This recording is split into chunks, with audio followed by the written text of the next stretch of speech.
السلام علیکم ورحمۃ اللہ۔ معزز ناظرین و سامعین، اللہ کرے آپ مع اہل خانہ بخیر و عافیت ہوں۔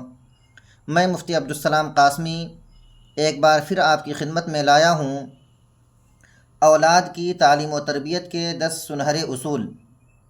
یہ سب کے سب اصول قرآن و حدیث سے ماخوذ ہیں، اس لیے آپ برائے کرم پوری ویڈیوز کو دیکھیں اور ایک ایک بات کو اپنی اولاد کے اندر پیوست کرنے کی کوشش کریں۔ اللہ تعالی ہم سب کی اولاد کی صحیح تعلیم و تربیت فرمائے۔ آئیے ٹاپک شروع کرتے ہیں۔ بسم اللہ الرحمن الرحیم۔ اولاد کی تعلیم و تربیت کے 10 سنہرے اصول۔ نمبر 1، توحید کی تعلیم۔ توحید یہ شرک کا اپوزٹ اور برعکس ہے، جن کو ضد بھی کہتے ہیں۔ توحید اللہ تعالیٰ کو ایک ماننا۔ اس کے متعلق اگر پوری تفسیر اور پوری تفصیل آپ دیکھنا چاہیں تو قرآن پاک کی ایک سب سے چھوٹی صورت، کافی چھوٹی صورت، سورہ اخلاص، یعنی جس کو ہم قل هو اللہ احد کہتے ہیں، اس پوری صورت کے ترجمے اور تفسیر کو پڑھیں، آپ کو معلوم ہوگا کہ توحید کے متعلق اللہ تعالیٰ نے کتنا کھل کر اعلان فرمایا ہے اور اس کے بارے میں پوری ایک صورت نازل فرمائی ہے۔ قل هو اللہ احد، اے نبی آپ کہہ دیجئے کہ اللہ ایک ہے۔ اللہ الصمد، اللہ بے نیاز ہے۔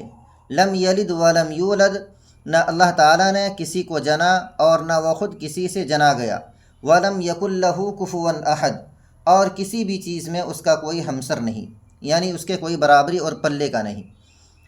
اسی توحید کے اپوزٹ کے متعلق یہ آیت ہے جو لقمان رضی اللہ تعالیٰ عنہ نے، جو کہ بالاتفاق اللہ کے ایک ولی تھے، نبی کے بارے میں بہت کم قول ہے یا کسی کا نہیں ہے، اس نے اپنے بیٹے کو نصیحت کرتے ہوئے ارشاد فرمایا تھا، یا بنی لا تشرک باللہ ان الشرک لظلم عظیم۔ اے میرے بیٹو، تم اللہ کے ساتھ شریک مت کرنا، یقیناً شرک سب سے بڑا گناہ ہے۔ حدیث پاک میں آتا ہے کہ تم لوگ اللہ کے ساتھ کسی کو شریک نہ کرو، اگرچہ تمہارے جسم کے ٹکڑے ٹکڑے کر دیے جائیں، اس کو بھی برداشت کرو، لیکن اللہ تعالیٰ کے ساتھ کسی کو شریک نہ کرو۔ ہم اپنی اولاد کی سب سے پہلی تعلیم و تربیت کی سب سے پہلی سیڑھی کہ اس کو توحید کی تعلیم دیں اور شرک سے ان کی حفاظت کریں۔ نمبر 2، نماز کی پابندی۔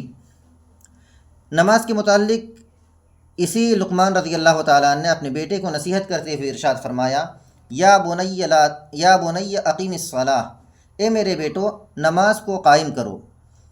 اور اس کے علاوہ تو بے شمار آیتیں آپ کو قرآن پاک میں، احادیث مبارکہ میں آپ کو مل جائے گا۔ اقیم الصلاۃ وآتوا الزکاۃ، تقریباً 20 جگہ پر یہ آیت کریمہ کو اللہ تعالیٰ نے مکرر اور سہکرر ارشاد فرمایا ہے۔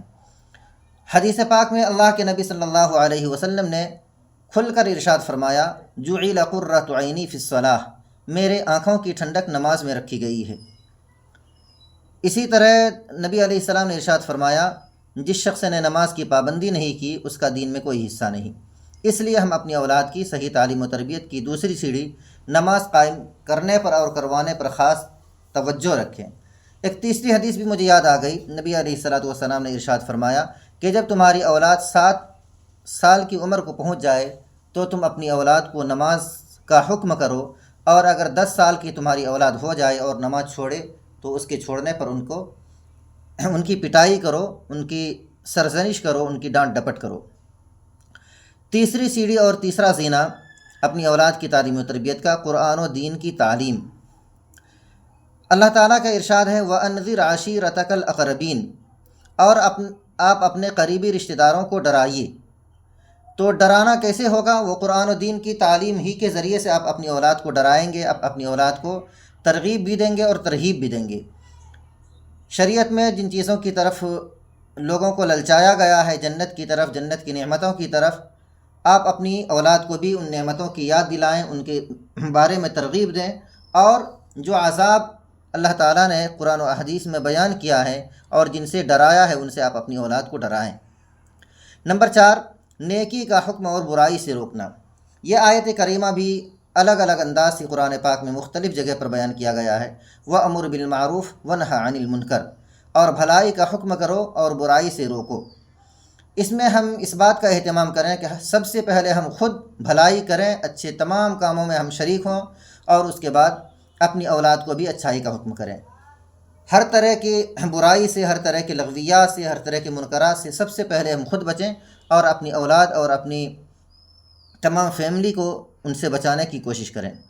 نمبر 5، اخلاق و ادب کی تربیت کریں۔ قرآن پاک میں ارشاد ہے وَاخْفِضْ لَهُمَا جَنَاحَ الذُّلِّ، اور ان کے سامنے نرمی کا بازو بچھا دو۔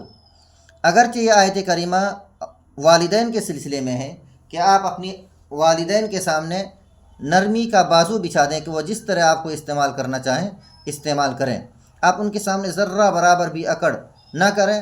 حتیٰ کہ اسی آیت کریمہ میں آگے ارشاد فرمایا وَلَا تَقُل لَّهُمَا اُف، اور ان کو کبھی اف تک بھی مت کہنا۔ اس لیے اپنی اولاد کی تعلیم و تربیت میں ایک اہم رول یہ ہے کہ ہم اپنی اولاد کو بڑوں کے متعلق آداب سکھلائیں اور چھوٹوں پر شفقت کرنے کا طریقہ بتلائیں۔ نمبر 7، اچھے عمل کا عملی نمونہ بنیں۔ قرآن پاک میں ارشاد ہے کونوا ربانیین، تم اللہ والے بن جاؤ۔ اگر ہم خود اللہ والے بن گئے، ہم خود نیک بن گئے، ہم خود نمازی بن گئے، تو انشاءاللہ ضرور ضرور ہماری اولادیں بھی ہمیں دیکھ کر خود نمازی بنیں گی، اور ہماری تمام نیک کاموں کو وہ اپنی زندگی میں داخل کرنے کی کوشش کرے گی۔ نمبر 8، برے ماحول سے بچائیں۔ کیوں؟ اس لیے کہ آپ نے فارسی کا مقولہ سنا ہوگا صحبت صالح ترا صالح کند، صحبت طالح ترا طالح کند، کہ نیک لوگوں کی صحبت آپ کو نیک بنا دے گی، اور بروں کی صحبت سے آپ بھی عنقریب برے بن جائیں گے۔ قرآن پاک میں ارشاد ہے یا ایھا الذین آمنوا قوا انفسکم واہلیکم نارا، اے ایمان والو اپنے آپ کو اور اپنے اہل و عیال کو جہنم کی آگ سے بچاؤ۔ جہنم کی آگ کیا ہے؟ یہی برے ماحول اور برائیاں۔ قرآن پاک نے جتنی چیزوں کو منکرات کہا ہے، جتنی چیزوں سے روکا ہے، وہ تمام کی تمام چیزیں خود جہنم میں لے جانے کا ذریعہ ہیں۔ اس لیے ہم خود بھی ان تمام چیزوں سے بچیں اور اپنی اولاد کو بھی بچانے کی کوشش کریں۔ نمبر 9، وقت دیں، سنیں اور سمجھیں۔ آج سب سے بڑا عالمیہ ہمارا یہ ہے کہ ہم اپنی اولاد کو وقت نہیں دے پاتے، یا تو ہم خود دنیا کمانے کے چکر میں صبح سے شام تک اپنی اولادوں سے غائب رہتے ہیں، رات آنے کے بعد بھی ان کو وقت نہیں دے پاتے، جو کچھ وقت ملتا ہے وہ موبائل کی نظر کر دیتے ہیں۔ اس لیے اگر آپ اپنی اولاد کو وقت دیں گے، ان کے ساتھ بیٹھیں گے، ان کے ساتھ کھائیں گے، ان کے دل کی باتیں سنیں گے، اور وہ کیا چاہتا ہے، ان کو کیا پرابلم ہے، وہ آگے کیا بننا چاہتا ہے، کن چیزوں سے ان کو دشواریاں ہیں، وہ تمام چیزیں اگر آپ کریں گے تو انشاءاللہ آپ کی اولاد ضرور نیک بنے گی۔ تو 3 چیزوں کا خیال رکھیں، ان کے پاس اٹھیں بیٹھیں، ان کے ساتھ کھائیں پئیں، ان کی دل کی باتوں کو سنیں اور ان کی دل کی باتوں کو سمجھنے کی کوشش کریں کہ وہ آخر کیا چاہتا ہے، آگے کیا بننا ہے۔ نمبر 10، دعائیں کرتے رہیں۔ والدین کی دعا اولاد کے حق میں بہت جلدی قبول ہو جاتی ہے۔ ہم اکتائیں نہیں، آپ اپنی اولاد کے لیے، ہم سب اپنی اولاد کے لیے کثرت کے ساتھ دعائیں کریں۔ قرآن پاک نے ایک دعا کو ذکر فرمایا ہے رب اجعلنی مقیم الصلاۃ ومن ذریتی ربنا وتقبل دعا، اے میرے رب مجھے اور میری اولاد کو نماز قائم کرنے والا بنا دیجیے، اور آپ ہماری دعا کو قبول کر لیجیے۔ تو انشاءاللہ ہم اپنی اولاد کے لیے دعائیں بھی کریں گے۔ تو یہ تھے قرآن و حدیث کی روشنی میں اپنی اولاد کی تعلیم و تربیت کے 10 سنہرے اصول۔ مجھے امید ہے کہ انشاءاللہ آپ کو ویڈیو پسند آئے گی۔ اگر پسند آئے تو ضرور چینل کو سبسکرائب کریں، اور لائک کرنا نہ بھولیں، اپنے دوستوں کے ساتھ شیئر بھی فرمائیں۔ جزاکم اللہ خیر۔ آئندہ انشاءاللہ کسی اچھے ٹاپک کے ساتھ پھر حاضر ہوں گے۔